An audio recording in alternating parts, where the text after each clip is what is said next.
Next one is Aladdin. So Aladdin, Oh, Aladdin is good. Jasmine, I tap. Yeah, Aladdin's great. It's another to me. Even though it's a love story, it's a little twist on the love story. It's a great. Um, and Aladdin, I think there might be an older story that they took from Yeah, and actually remade because it seems like something that was probably already. yeah. But it's definitely good. Who does the voice of Aladdin? What's his name? I think his name is Scott Weiner. He Oh, played. is he an actor? He played Steve in Full House. GJ's boyfriend. Oh, really? Yeah, it's him. Oh, he sounds like well, hey, that is him.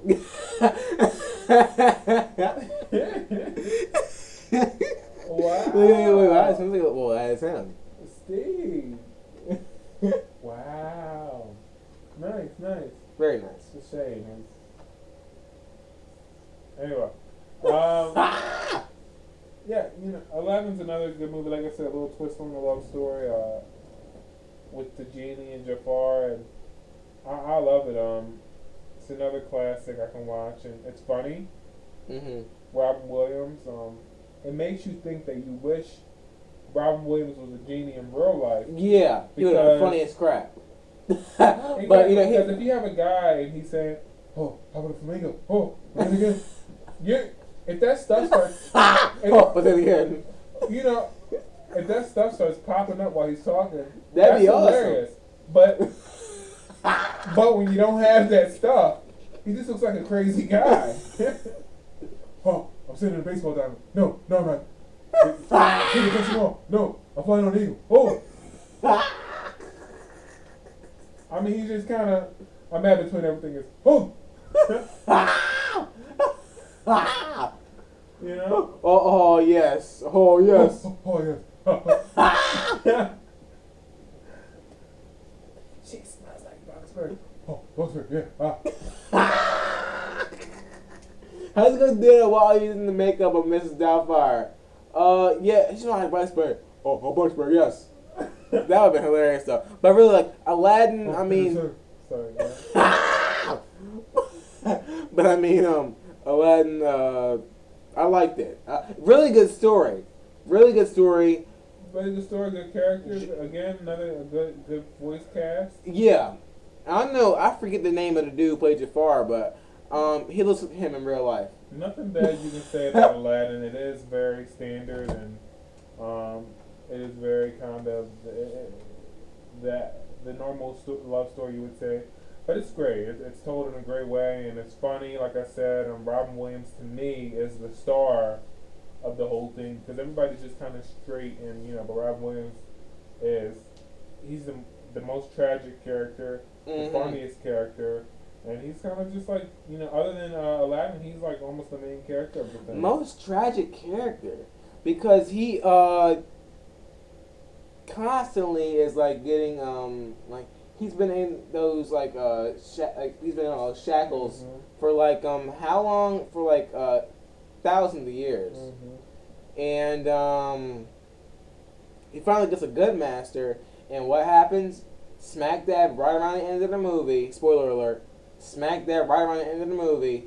He gets used by this one dude, Jafar, who tries to take him and tries to become the most all-powerful dude in the world by using wishes from a genie. First off, if I was Aladdin, I keep asking for more wishes because you get more wishes, double the pleasure, double the fun.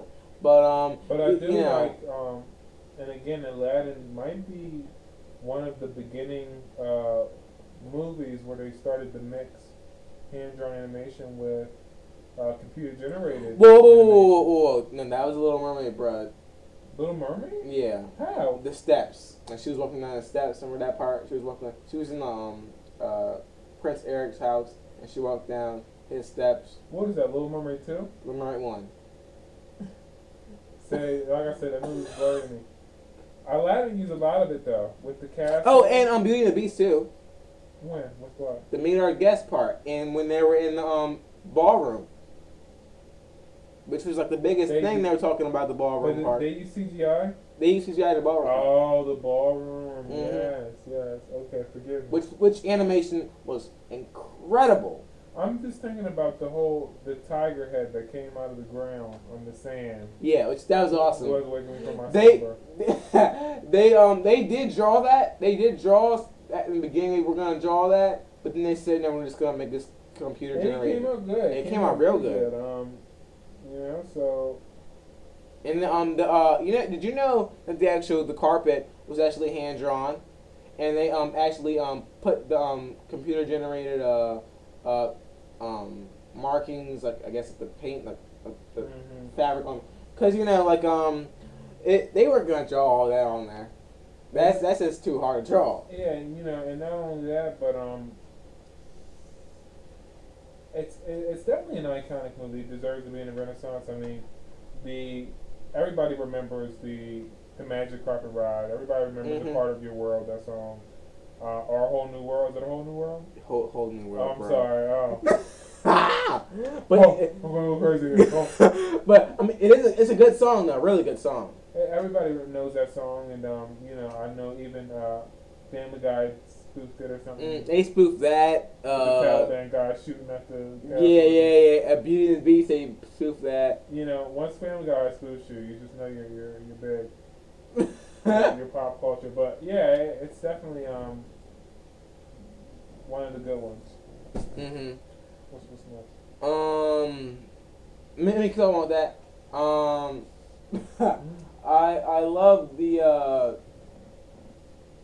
animation in that movie. The animation was so smooth because Glenn Keane, who is incredible animator, he was one of the reasons that I used to become an animator, because how he used to draw like it was no problem. He had like the drawings for the Beast. He was I think he did Ariel, and I think he the animation for Ariel, and now he has Aladdin, which is incredible, and look at how he moves. Like how he moves, it's just like you would have known it was Glenn Keane. So I love the animation of the movie. So next movie, you know it. One of my favorite movies of all time. Here it is. Lion King. No, it is not. We have 1, 2, 3, 4, 5 to go. This is the last one. Lion King, yeah. Come on, man. No, please. Come on. You know these movies. We'll pick it up tomorrow. Well, dude, we hit like 45 minutes. We could stop at an hour. This is 15 minutes, man. 3 minutes every movie. Okay. Yeah, Lion King is great. Truly a classic. To me,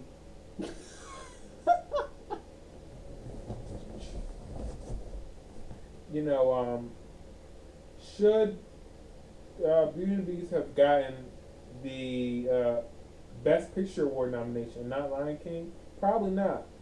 I think Lion King, to me, is over Beauty and the Beast. Beauty and the Beast is a great. Hold on. Let me say this by a teeny bit. Beauty and the Beast is an incredible. All right, let's say they're on the same playing field. Okay. That's what I'm saying. That's fair enough to say. But Lion King, let me tell you, from beginning to end, every single freaking song, every freaking all the animation, all the characters, all the jokes, everything that was meant to make you laugh, make you cry, make you dance, make you sing, is on point. And like everything, there hasn't been a Disney movie that has matched the Lion King to me. Oh no, but the Lion King, I guess like every Disney movie is like the animation is like cinematography, I guess you could say. But I might as well say the cinematography in this movie is out of this world. Like it's painting, man. And I just can't. He's yawning. I can't stress enough that the Lion King should have gotten a Best Picture nomination, or they should have figured out back when the Beauty and the Beast was nominated for Best Picture the animated movies are a force to be reckoned with, and that they should not just be nominated for songs. They should not just be nominated for what? Well, I guess you could say screenplay. Songs and song. The song and the animated movies were always nominated for the song and the score, and then that'll be it. You know, or multiple songs, and I really don't agree with that. It wasn't until animated movies started busting down doors, and you know, you got the Finding Nemo's and the Spirited Aways that came out. Because Spirited Away, I think, was the first. Was it the first or the second animated movie they gave? And it didn't even nominate Best Picture, man. No. When they, I'm talking about when they actually created Best Animated Picture. When they actually created Best Animated, I think it did it in 2000. I think it got it. It might have been Shrek or Toy Story or one of those. It was Shrek, but then Spirited Away got it. But yeah. I really wish Lion King would have, you know, and I know there's no question about They it. should have made it sooner, man. Yeah, I wish they would have done. Like I said, back when Beauty and the Beast was nominated for Best Picture, I think that should have been a game changer for animated movies. It was. You know, and they should have, and it was, but they should have made the category right then and there. You know, but I mean, Beauty and the Beast made when? It was made 91, but it did get Best Picture, musical or comedy at the Golden Globes. It did get that. It won? Yeah, it won. Oh, okay. Yeah. But it's really good. But because you had your Oscars, the second one is the Golden Globes when it comes to awards. Yeah. Mm-hmm. You know, but so that's good. But it lost to Silence of the Lambs. I haven't seen that, but I heard it was good. But Silence of the Lambs for Best Picture? Yeah. And deservedly so. Silence of the Lambs is a great movie, timeless movie. But I mean, you know, like the Beauty and the Beast not only changed how, you know, the Disney Renaissance, but it changed Disney like since like it was first made. So you know, but then we had Lion King, which should have been nominated for Best Picture. Loved it. Oh, love Lion King. I loved it since I was a little kid. You know that. Love I mean, there's nothing you can. Lion King to me is like Titanic. You know, you can talk about the little teeny things that people think are inconsistencies or flaws, but at the end of the day, it's almost like an untouchable movie, and it's so loved, and it is a great movie. It truly is. I love everything about the Lion King, and I've seen it a million times. Due to me. Due to myself, and then to you. You know, but it's a great movie, and I've never minded watching it over and over and over again. I get tired of watching. You know, I love Forrest Gump, but I get tired of watching that before I got tired of watching Lion King. You know, because you never get tired of hearing those songs and that story. It's just great. You learn something new every time. You know, it's incredible, man. You know, incredible screenplay. Incredible. Great screenplay. Again, you know, I think The Lion King is the most human story that I've seen with animals. As far as the portrayal and the love, and you know, I really true. I think that Simba's father dying, and it connects with you. As a human being, it connects with you, and you the story does. I mean, it really does, and it's so deep. But kids everywhere got it, and they still love it. You know, they don't even play Lion King on TV. Which is stupid. God, I hate that. They don't play it anywhere. It's like literally one of those movies locked away in the Disney Vault. Either you gotta go and buy it, or you ain't seeing it. You know, so. And I've tried numerous times, man. Like I went to a Walmart, like a super Walmart that we live by. Went to look it up. I went to see if they still had Lion King. They said, "Oh yeah, we're getting Lion King, all right, but we're getting it like in like years." And I said, "Well, how many years?" And they said, "Like, this is like I did the calculation, and this is like when I'm 20." So wow. they're keeping this movie hidden away. But I'm gonna talk about Lion King. even in more like an advanced. I mean, but like, when it comes to like the Lion King, they're keeping it away. Like I don't know what is going on. They only played it one time, and that time I missed the beginning song, which sucked. I watched it. Remember we used to live by whatchamacallit, the Walmart, and we went and saw the Lion King. I don't know if you remember, but it was on TV that one time ever, and it was on ABC, and they played it, and I said, "Oh my God, we're gonna watch it." So I watched it, and they never played it again. I would have thought of all places they would have played it on Disney Channel or Disney Channel. They don't even play it on there. But you know, when it comes to they only play Lion King 2 or 1.5. But when it comes to Lion King, they're gonna. I heard they were gonna make it into a 3D movie. It was gonna come out, I think, this summer, I think. I never seen any trailers for it, but 3D. 3D. Like remaster and 3D. Yeah, remasters it. It's gonna be something. But regardless, even if it wasn't in 3D, I'd still see it. You know, so that's a good movie. Pocahontas. Pocahontas. Yes. Another great movie with a lot of realism to it. You know, a lot of Had Mel Gibson. a lot of history to that movie, and you know, when you see it, even as a kid, you take that story seriously. You know, because it's nothing to laugh at. It's nothing to. It's not really like a fun. It's not. You know, like they have some musical like.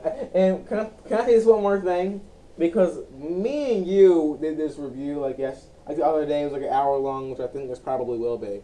And and we were talking about Pocahontas, and I said one moment you're looking at the movie, it's like every freaking 5 minutes you hear a new song. Like one moment you hear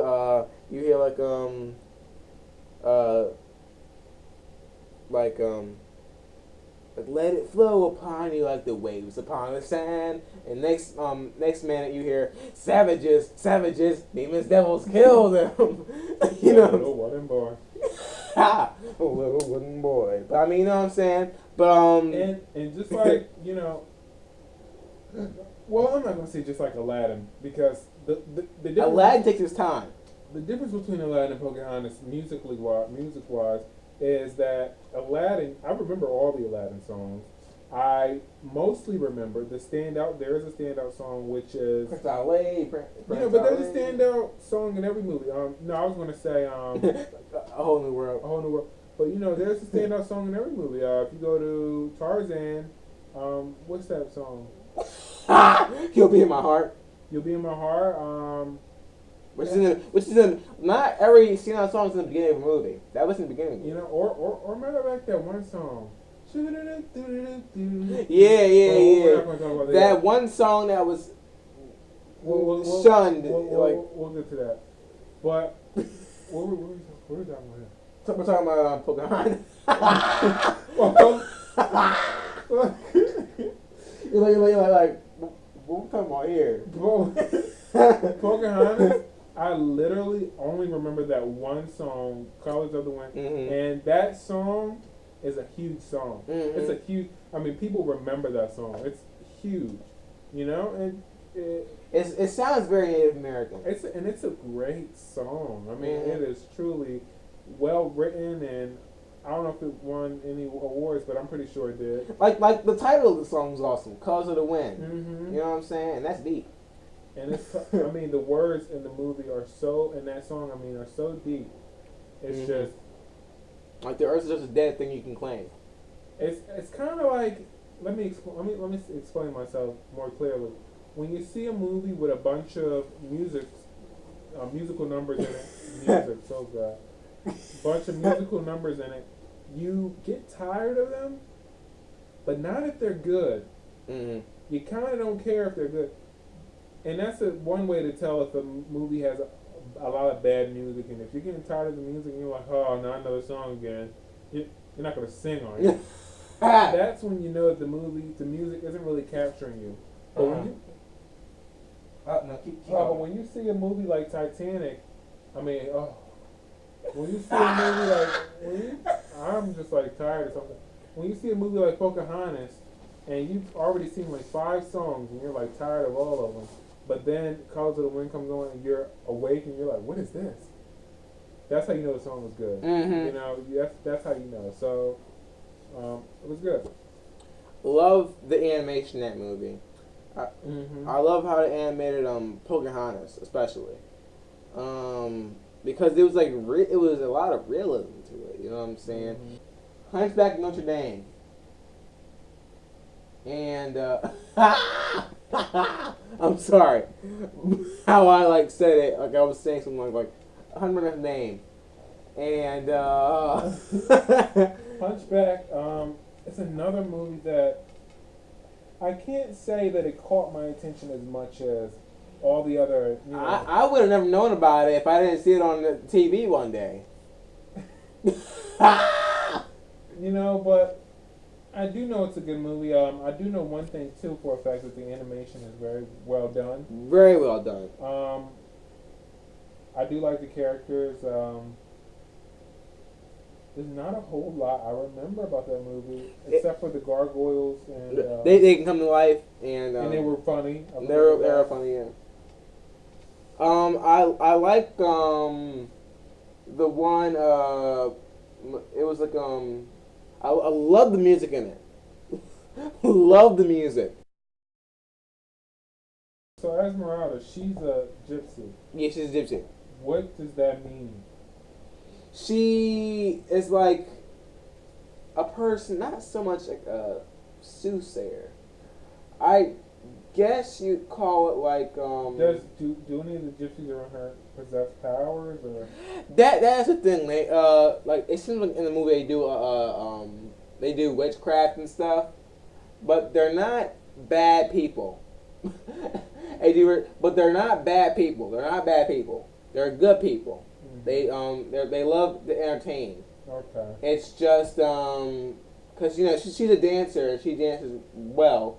It's just that the Judge Claude Frollo, yeah, Demi Moore, yeah, but Judge Claude Frollo, who is the craziest mother ever, he like this is like a love, I guess it's called a love rectangle. You have Quasimodo, who loves Esmeralda since like the first time he saw her. You have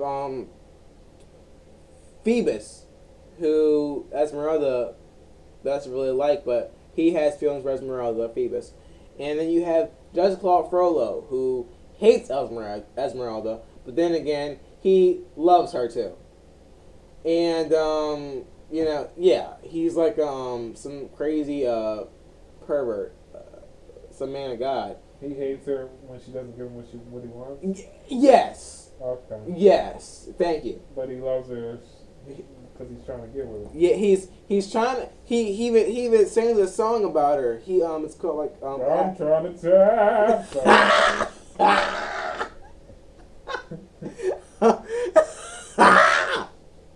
But no, it's like after one of it's like a 2 songs in one. Like it's Heaven's Light where Quasimodo sings about Esmeralda.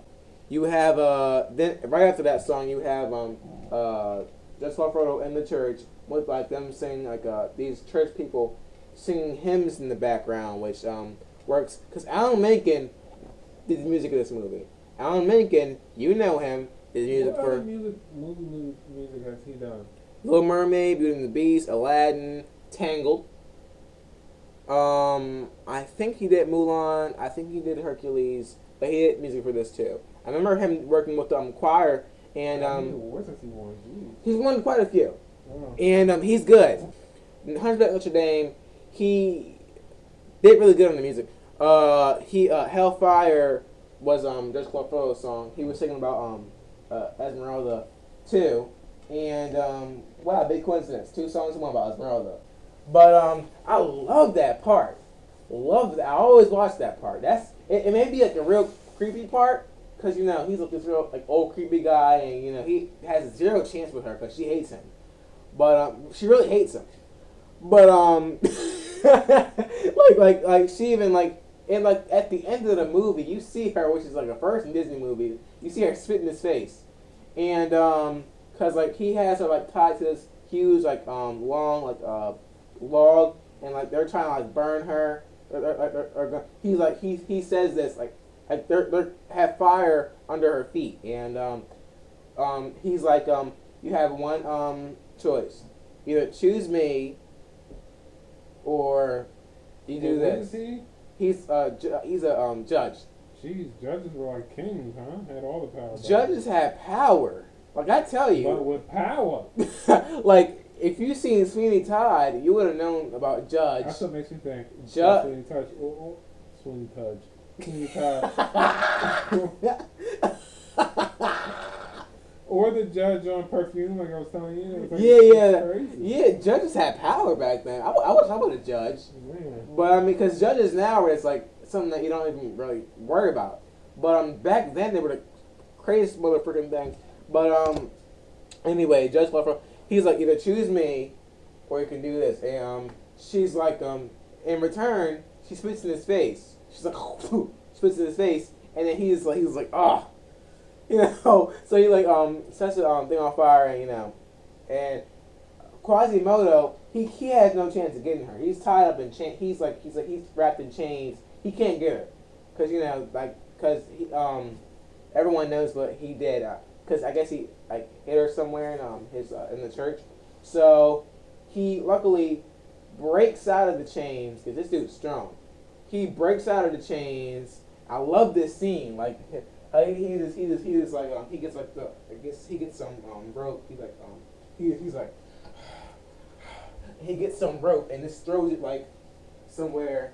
He is like it's like jumps out and like he and then you see Judge Carfro. He's like Quasimodo, and then he gets Esmeralda and like gets one of the logs and like it's like tries to like get everyone out of his way, like gets the rope and like just like goes right back up, like climbs up Esmeralda, you know, because she right now she is unconscious due to the smoke. So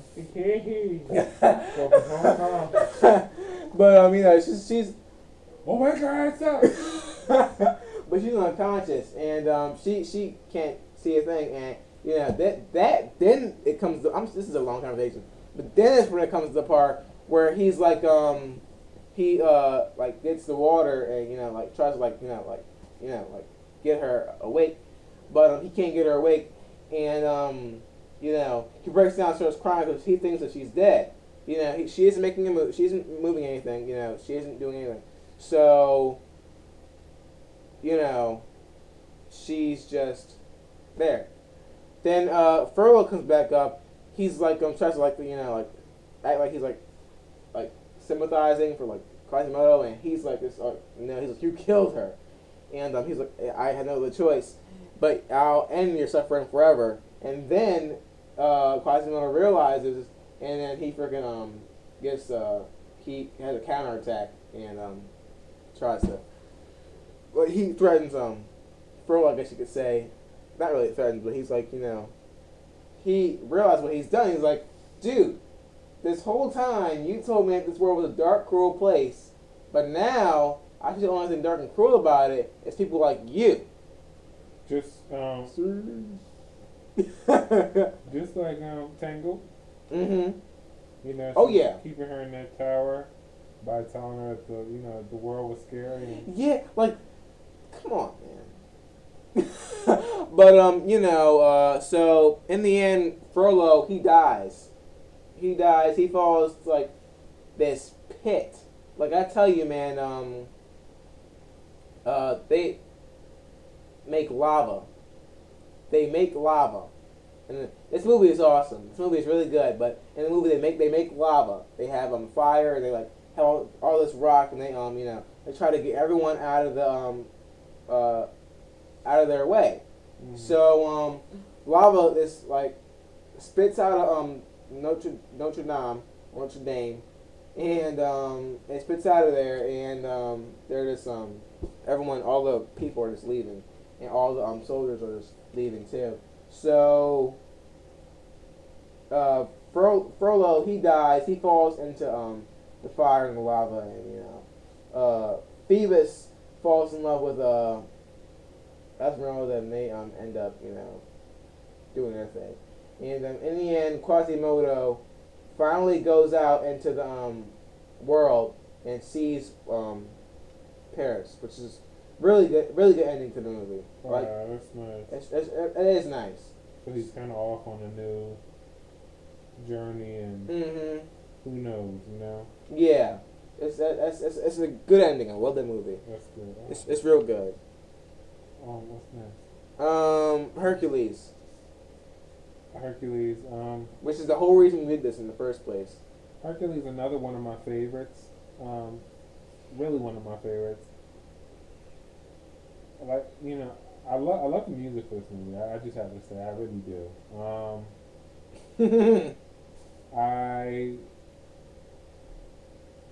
I'm like literally looking at it right now. Wait, that could be it. We got 5 minutes. But yeah, I love Hercules. I think it's funny. It's kind of a little bit deep. Some people may think it's a little dramatic, but I love it. I love it from beginning to end. I love Rip Torn as Zeus. Yeah, I think that was hilarious. I think that is incredible. I love James Woods. Mm-hmm. He is amazing. One of the best voiceover acting jobs I've ever seen or heard. I love who does the voice of Hercules? I don't really. I'll look it up right now. Let me look it up. Meg.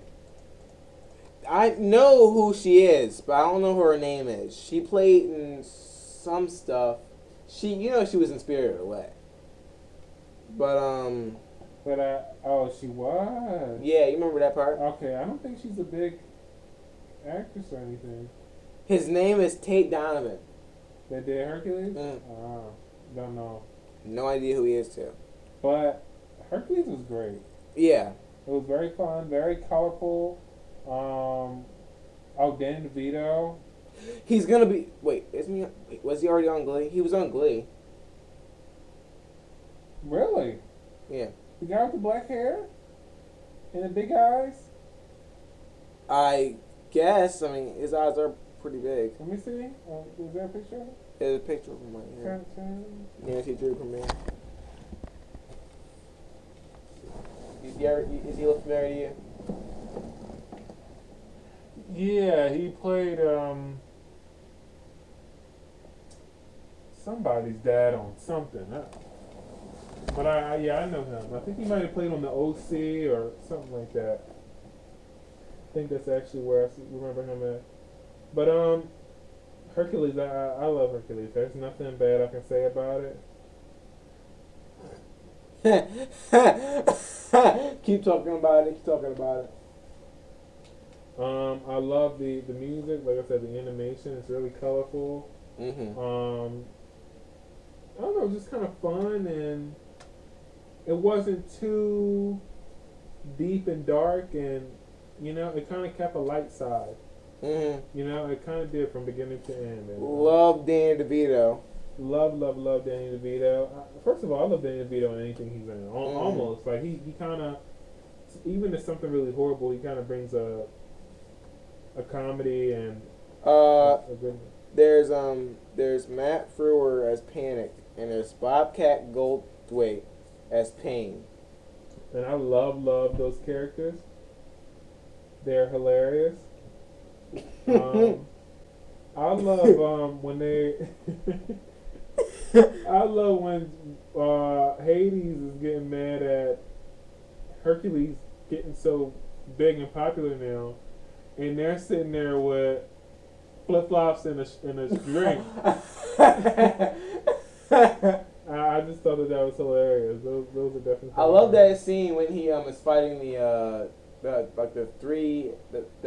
monster, the 2-headed monster, and it becomes a 3-headed monster, it becomes a 4-headed monster. Mm-hmm. Stop cutting his heads off, what Danny DeVito says. Uh-huh. And then he finally gets eaten, and then he manages to kill the thing, and gets like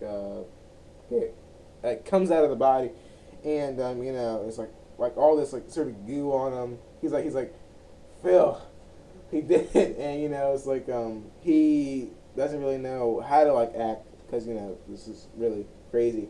You know, Charlton Heston narrated the movie. Narrated? Ah! Oh, really? Love that. I didn't know there was any narration. I don't remember the narration. Well, I remember the beginning narration. I think it was the ending narration. That's cool. But Go the Distance will be forever one of my favorite. Oh, I love that song. You know, one of my favorite movie songs ever. Love the part in Hercules where Hercules is this isn't really a good part, but you always laugh at it whenever you see it. It's when Meg like pushes Hercules out of the way. She pillar falls on her, and he's like, "Meg, no!" You always laugh at that part for some reason. I don't know. Like, I'm thinking to myself, don't act like you don't, because like. I don't remember. I remember like the pillar, like it was like a pillar was gonna fall on Hercules because you know he lost his powers, and it fell on him, and it fell on Meg because she pushed him out of the way. And when it falls on her, and he's like, Meg, no! He just started bagging out whenever you seen that, and I'm like, is that good? Is that good? I mean, you know, but you know, so that's that. So I like Hercules. I give it 4 stars. Next movie, Mulan. Let's get down to business. I give it a 4 out of 100. Huh? That's what I thought you were gonna say. I give it a 4 out of 100. and what else is next? Mulan. Yeah. You'll get into this. Let's get down to business to defeat the Huns.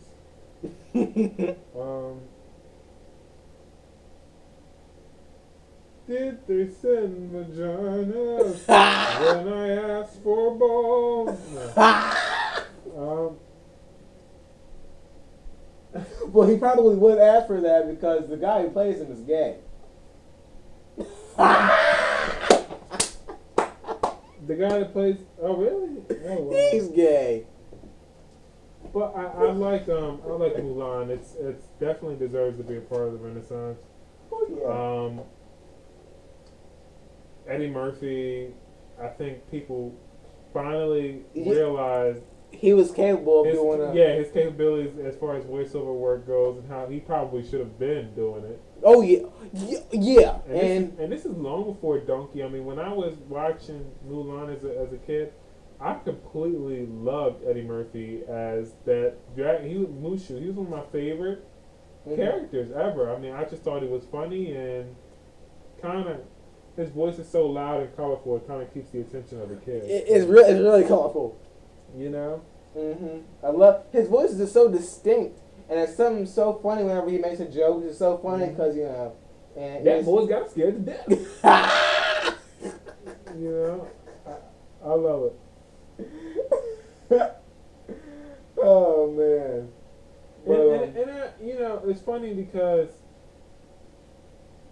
some characters like you see, like you hear Timon and Nathan Lane. Nathan Lane, he's got such that New York kind of accent that you are thinking, okay, New York accent in Africa, accent in Africa, it's not really mixing. Yeah, but Nathan Lane is hilarious. But he's like, and it's the same thing with Eddie Murphy and Mulan. You're like, okay, he sounds like a crazy black guy in the middle of all this Asian stuff. But it works. It's funny, and you know, just like Lion King, it all really works. You know, so. And at the end of the day, it's really good. It's about the movie, so. But the story I think is great. It's definitely one of those stories about not only being yourself but overcoming what other people tell you can't do. Yeah. Oh yeah. You know, and Mulan. At the end of the day, you know, she had something to fight for. She had something that she wanted to. She knew she was capable, and she wanted to completely go out and fight for. And they made the movie more deep. Like they had her fight for her father, they knew like the father was something wrong with the father. He couldn't go into war. He's too old.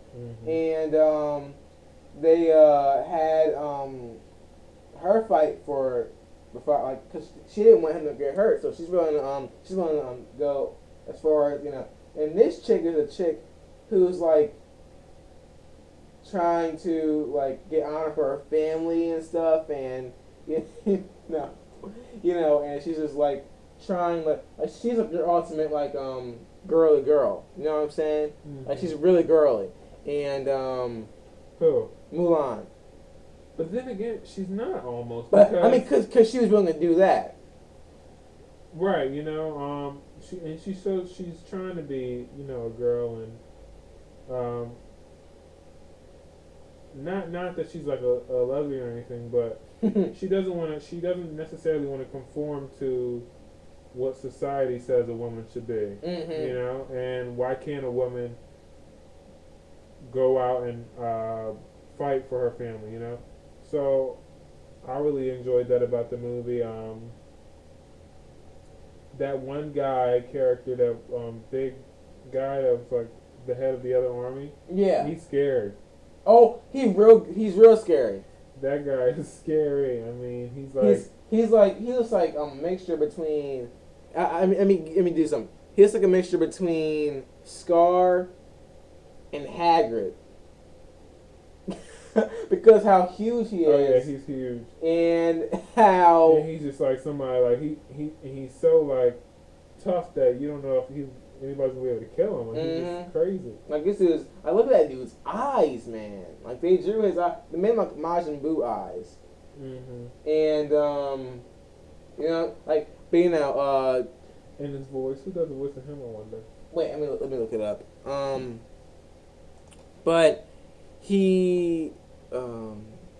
Lee Shang. Yeah, B.D. Wong, yeah, he's gay. And Miguel Fur. He look, even says it right here. He says he is often cast in roles as a villain.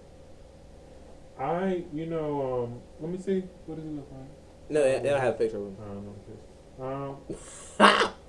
And also I like the music in Mulan. One song that completely stands out is the ending song. No. I love that song, bruh. What's the song? Let's get down to business. Oh, the what is it? Let me look at the soundtrack. Oh man, I'm Make a Man Out of You. Make a Man. That's me. Everybody remembers that song. I think it that's the top song in the movie. It was sung by Donny Osmond. Wow, really? I didn't know. And the movie version was sung by and the soundtrack. And version. Also Christina Aguilera's song. What's that one song she sang? Reflection. Reflection is a great song. It's a great and powerful song. All the movie. Harvey Fierstein. How do you say his name? Or Fierstein? The gay guy. He is with the really deep voice, with the really raspy deep voice. I love him, man. And I love him in this movie. He is hilarious as what's his name? His name is Harvey Royal Wedding After Party. His name is Yao. He is hilarious in this movie. And yeah, I love it. I love this, when he's doing this movie, because you don't really see him in too many Disney movies, because he is like all over the place. But I'm trying to figure out who he is. He was the gay guy with the beard and Miss Doubtfire. Yeah, he played him. Yeah. He was like that guy. Well, I can't do his voice. Yeah. His voice is hilarious. But he had the voice of Yao in this movie. But yeah, loved it. Last movie, Tarzan. There's nothing you can really say bad about Tarzan. Tarzan is except the decision to put Rosie O'Donnell in the cast. No. I'm just kidding. Rosie O'Donnell was probably my favorite voice in that entire movie. My favorite voice actor of that entire movie, truly. Um, because her playing a, was it a guy or a girl ape? It was a girl ape. It was a girl ape. That is like her actual life. No one knows what she is. Either a guy or a girl. And that is so much like, I didn't even know either. When I was a kid, I was thinking to myself, is that a guy or is that... Because her voice is just so, like, no one knows what she... But not only that, you know... Like remember the old character all of Saturday Night Live? This is like back, like what Saturday Night Live? It's like, remember the character Pat? They had a character named Pat, and no one knew what... Like, it was a constant thing on there. Like, no one knew if it was a girl or a guy.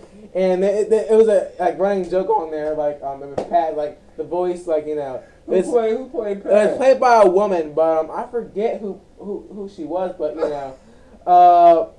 it was hilarious, because, like, she looked like a guy, like, she was, like, wearing clothes like a guy, but when she was, like, when you look at her, you're like, is she a guy or a girl? You know? But when you look at the character of Tarzan, Turk, you're like, is that a guy or a girl? Like, no one knows what that is. Like, it's an ape, so, I mean, you know. But, yeah, I didn't know. I mean, but I do gotta say, you know, I love Rosie. I love Rosie O'Donnell. I truly do. When you put her in something good, it's like magic. I love her in Tarzan, and I love the story of Tarzan. Harriet Spy. She was in Harriet Spy. Oh, Harriet Spy, yeah. League of Their Own, yeah. She, you know, Flintstones. I don't care, you know. Some of those movies are crappy, but you know what? I love. Flintstones was crap. You know, but she's kind of like Danny DeVito to me, where I just love seeing her sometimes. I don't even care what it is that they got her in this time, you know. But I do like Tarzan. Like I said, first and foremost, if I'm gonna be hearing that much music, I like it to be good music, you know. And they don't go crazy on the music. They don't. Phil Collins did music in the movie, and it's great music, a great score, great songs. Everybody knows the story of Tarzan. I mean, it was. It's pretty much like the Jungle Book. You know, it's kind of like been done a billion times. You know, they've had TV shows and all kinds of things on it. But this movie does it justice. It's one of the best Tarzan stories ever told. You know. And it had a spinoff of a show called Legend of Tarzan, and that show was just like the stupidest freaking show. Like it was a very short-lived show, very short-lived, because no one was watching it. And tell you the truth, I still listen to the song "You'll Be in My Heart" from time to time. Mm-hmm. I remember on Disney when they'd have different artists come in and sing it. They had Usher came in. Oh yeah. And sang it, and I like loved that. That was like I remember that like it was yesterday. But sucks. Yeah, no. But yeah, Tarzan timeless. What were we looking at before? I think it was either Aladdin or it was Hercules. Yeah, but yes. But what was the else? So before, so we're done with the Renaissance. If you want to look at a new video, keep doing that. But but if you keep watching this will prove that you do not have ADD. So keep watching. So you have. I'm not gonna edit that part out. Field of Dreams. Getting off subject. I love the part where Kevin Costner comes in and he just is like I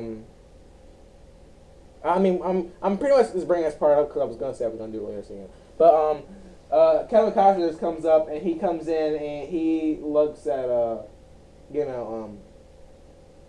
Earl Jones. And James Earl Jones is just I feel make it crap. He looks at Kevin Costner and is like, "What are you doing in my house? Like, why are you here?"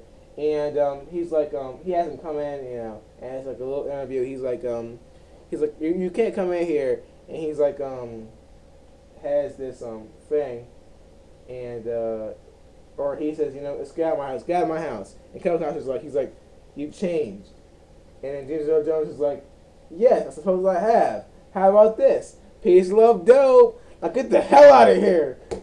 He closed the door. He said, what, love, dope? He said, peace, love, dope. Wow. And I thought that was hilarious. And, oh, that's awesome. But I sure you know, but I just think that's the most hilarious thing.